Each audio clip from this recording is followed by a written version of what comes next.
welcome to London and welcome to Tavistock Square Gardens, where everybody's having a really nice quiet lunchtime on this sunny lunchtime in June, and yeah, we're all enjoying the company of Mahatma Gandhi, who is sat in the middle of the park.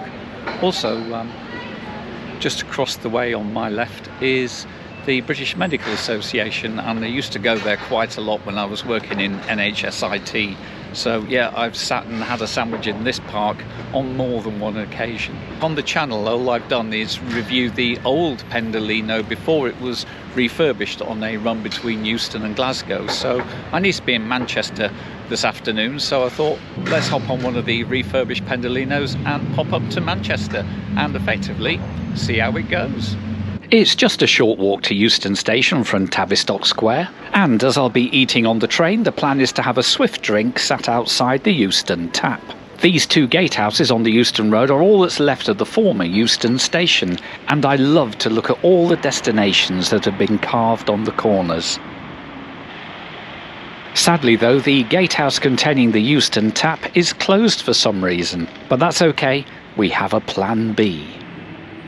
You see, just by the bus stops is the Doric Arch pub, which also does excellent beer, and I've got myself a nice pint of Dark Star Hophead. So, whilst I down that, let's have a look at the route for today.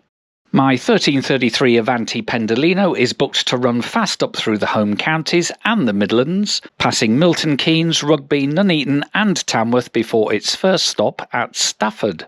Then there's further stops through Cheshire at Crewe, Wilmslow and Stockport before we come into Manchester Piccadilly. The distance of 304 kilometres or 189 miles is scheduled to take just 2 hours and 11 minutes, giving a pretty sprightly average speed for the whole trip of just under 90 miles per hour. That is, of course, as long as we're not delayed. With just 15 minutes until departure, I think it's time to walk around to the station.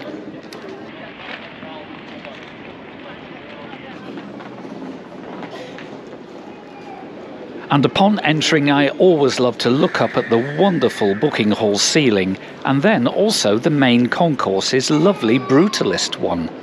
And the train's already boarding at platform 3. Now the departure board is showing a new stop at Stoke-on-Trent. You see, there's been reports of damage to overhead line equipment on our timetabled route, so we're going to be going a different way today.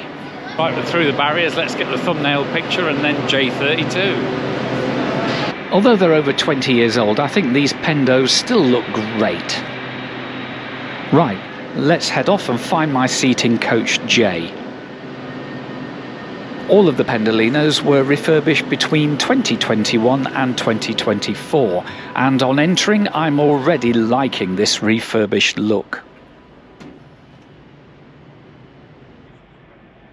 Well, it looks really good, and it's also been very well presented by the train care crew. There's a feeling of space here with room for luggage both in the stacks and also on the overhead racks. Departure is spot on time at 13:33, although with the catenary issues in the north, I'm not sure we're going to keep to that schedule.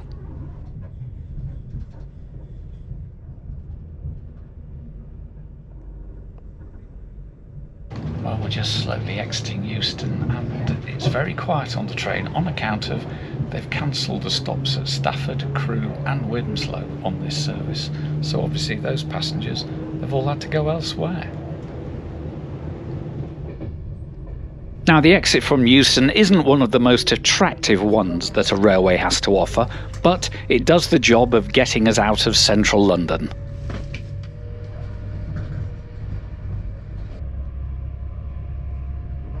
So after swooping southwest through Queen's Park, Willesden Junction really marks the time when we head northwest and the driver can wind up our Pendolino.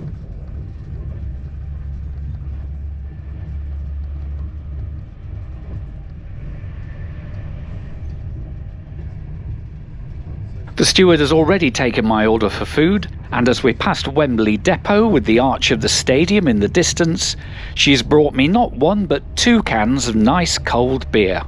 What an excellent start to the trip.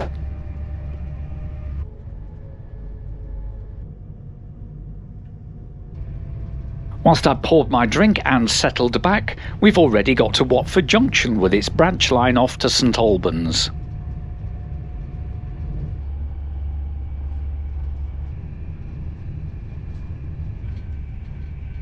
My food arrives and I chose the brie and red onion quiche, which is served with a red cabbage coleslaw. Now the portion size isn't large, but it's very tasty indeed, and I shall make short work of it.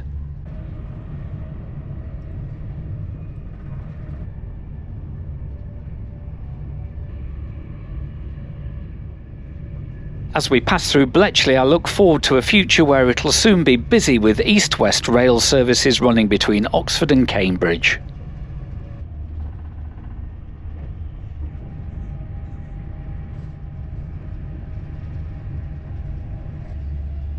Beyond Milton Keynes is Wolverton, where the railway works here has been in operation since 1838, making it the oldest railway works to have been in continual use.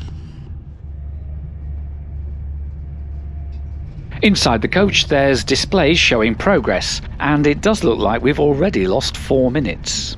Now the Pendolino's windows are quite small, so using a lot of white in the refurbishment helps keep the cabin brighter. It really is a very nice space, especially when you find you have it all to yourself. The Watford Gap marks a point noted by many, where the great north-south routes of Watling Street, the Grand Union Canal, the West Coast Main Line and the M1 motorway all converge through this little place.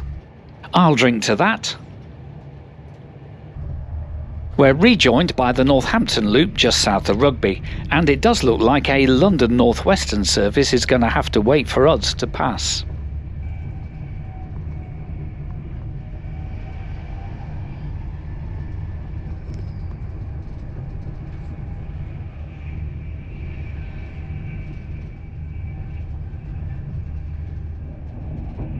Once through Rugby, the train will turn onto the Trent Valley line in order to avoid Birmingham for a straighter run to the north.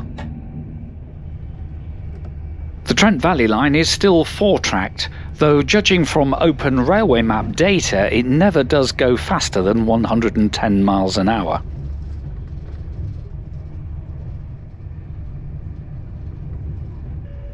And of course, the high traffic levels on this part of the line means we are going to pick up some more delay here.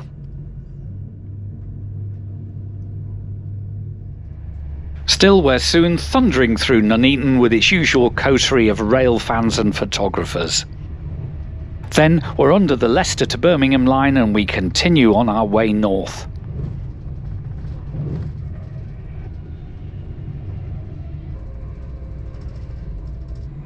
Now, blink and you'll miss it, but Atherstone is a Grade 2 listed station dating from as far back as 1847. Now I think it's time for a proper tour of this refurbished seat. Though reupholstered, the seat shells still date back to Virgin Trains times, and they come with the same retractable armrests and recline features. The tables though feel all new, with wireless charging and a host of 3-pin and USB-A ports. And I do like that the 3-pin plugs are mounted sidewards to facilitate you plugging in. The window still has a blind and there should be a reading light, but this one wasn't working. There's coat hooks, and all in all I think this is still an excellent first-class seat. Certainly better than ones on the new Hitachi trains on the East Coast.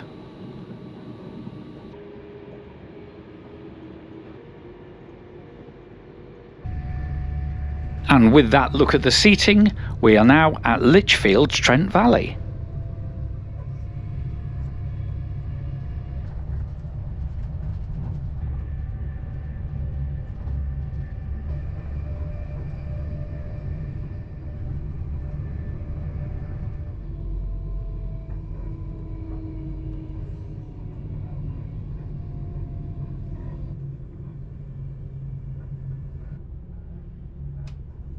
At Rugeley we're once again slowed as we approach the bottleneck known as Colwich Junction. A bottleneck that could have been eased by Phase 2A of HS2. Oh well, let's not dwell on that, shall we? Once they're through the junction, we can roll on towards Stone and Stoke-on-Trent. Now, Stone was a V-shaped station sitting at the junction, but now there's no platforms facing our line at all, and it's yet another beautiful Grade 2 listed station. Meanwhile, I'm free to relax in any seat I fancy. When arriving into Stoke-on-Trent.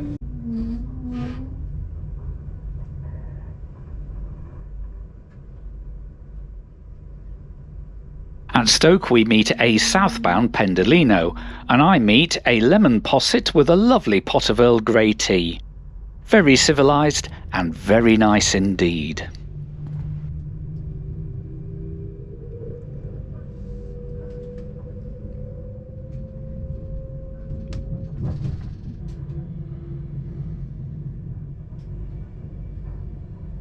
Do you have any more drinks or anything? No, I've got everything I need, thank you.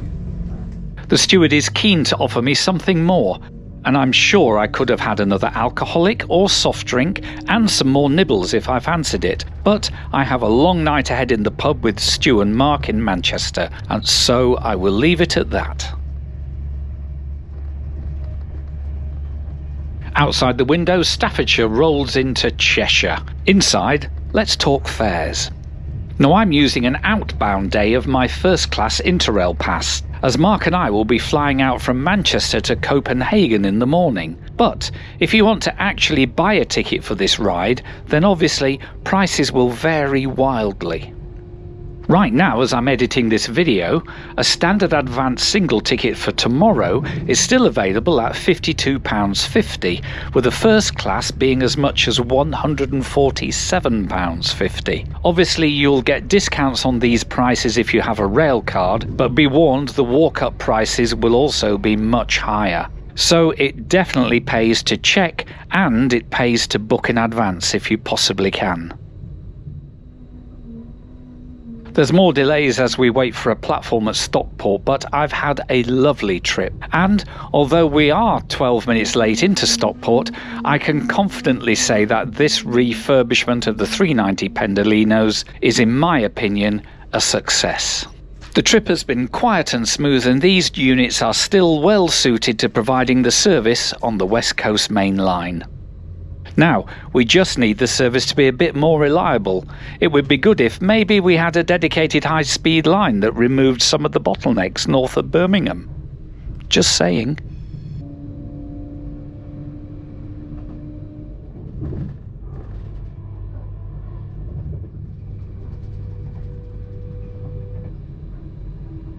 Passing alongside where our Pendolino is serviced, it certainly looks like that's an old Transpennine Nova 3 set.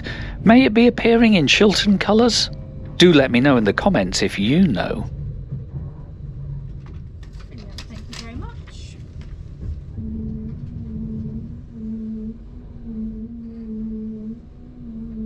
And we're into Manchester Piccadilly just 11 minutes late. And I've had a very pleasant trip.